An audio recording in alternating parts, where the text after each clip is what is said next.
근데 요 택시 노조 이게 당시에 어용 노조 쪽에 있지 않았어요? 그때는 이제 어영 뭐 개념 안 쓰고 그런 개념은 예, 별로 항공노총 없고, 배열에 예, 다. 음, 그때 민노총이 그러니까 없었으니까. 예, 예.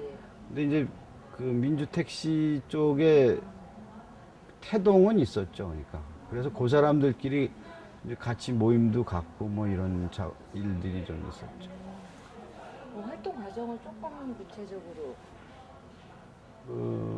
뭐 이제 그 동양 콜택시 있을 때는 그냥 사내 일만 열심히 예, 예, 했고, 예, 예. 밖에 일은 이제 그런 아까 얘기한 민주택시 연맹을 음, 만들려고 했던 건 아니고 뭔가 좀 큰 기류가 이제 현재 집행부가 약간 좀 음, 서울택시 지부에 이광남이라는 지부장이 있는데 이 친구가 우리 택시 쪽은 해마다 그 집행부가 바뀌어요. 아 임기가 그리고 이제 1년이에요? 아니 1년이 아니고 그러니까 이제 싸움을 막 뭐 시작을 하다가 파업 하루 이틀 3일째 되는 날 저거 교섭위원들이 돈 먹고 도망가던가 뭐 이래가지고 접어버리고 그리고 이제 그럼 집행부 또 바뀌죠.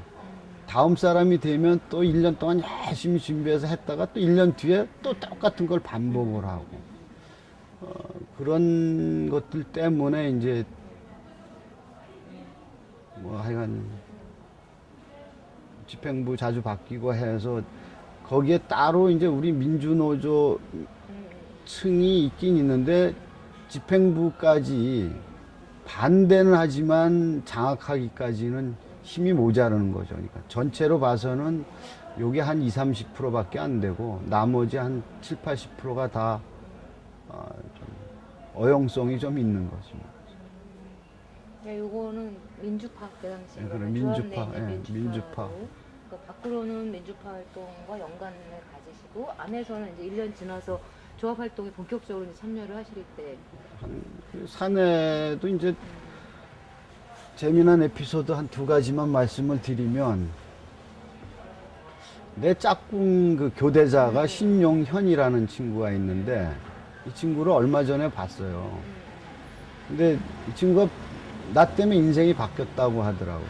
내가 이제 사실 그때 그 동양쿨택시가 저쪽 광장동에 있었는데 이 친구한테 이제 풍물을 좀 배워라. 예, 예. 뭐 그래서 이제 우리는 이제 목적의식을 갖고 풍물을 배우고 나중에 뭐 이렇게 파업할 때 나와서 깽가리도 치라고 그래서 이제 그 동부 지역에 그 풍물 가르쳐 주는 또 후배가 있어서 뭐 그쪽을 소개해 가지고 이 친구가 가서 배운 거예요. 배워서 완전히 그 다음에 이제 개인 택시 타고 나가고 지금 그냥 개인 택시 하고 있는데 세계를 한 4, 50개국을 돌아다녔더라고요. 풍물 도사가 된 거예요.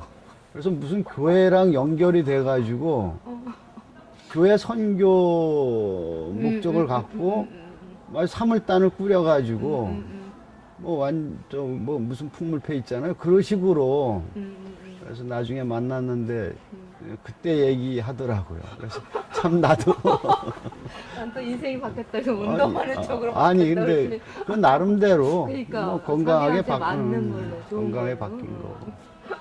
그리고 그때 이제 우리가 좀 밖에 활동 중에 하나는 그 취업카드 철폐 문제. 그래서 이제 뭐 이름도 잊어버렸네. 그 뭐 무슨 또 조직을 하나 만들었는데 그 택시 버스 이 연합체의 성격을 띤 이게 이 버스 택시가 자동차 쪽에 가 있어. 자동차 예, 쪽에 자동차죠. 좌측면에 들어있는. 그러니까 이제 기존에 있던 건 다 한국노총 산하에 네, 다 예, 이런 예. 거기 때문에 그래서 이제 사회 이제 뭐라 그럴까 사회적으로 사회 운동 비슷하게 해서 버스하고 우연찮게 이제 그 취업카드 철폐 반대 운동을 종로 5가에서 했었어요. 그때 한 150명 정도인가 한 2, 3, 뭐 한 기억도 잘 안 나는데 몇백 명이 모였는데 그때 이제 택시 쪽은 내가 이제 그 뭐 연설을 하게 됐고 버스 쪽에는 또 누가 나와가지고 얘기하게 됐고 그래서 기독교 그 강당에서 기독교회가 예. 만들어서 예, 예. 그래서 이제 그때만 해도 그게 굉장히 살벌했던 시절인데 예. 그걸 하고 뭐 거기서 그냥 집회만 하고 말았었는데 그 뒤로 이제 그쪽 사람 버스 쪽 사람을 만나서 조직을 하나 만들어 가지고 뭐 이렇게 민주자 들어가는 뭐 이름으로 뭐 이렇게 했는데 예. 하도 오래돼서 지금 다 잊어버렸네.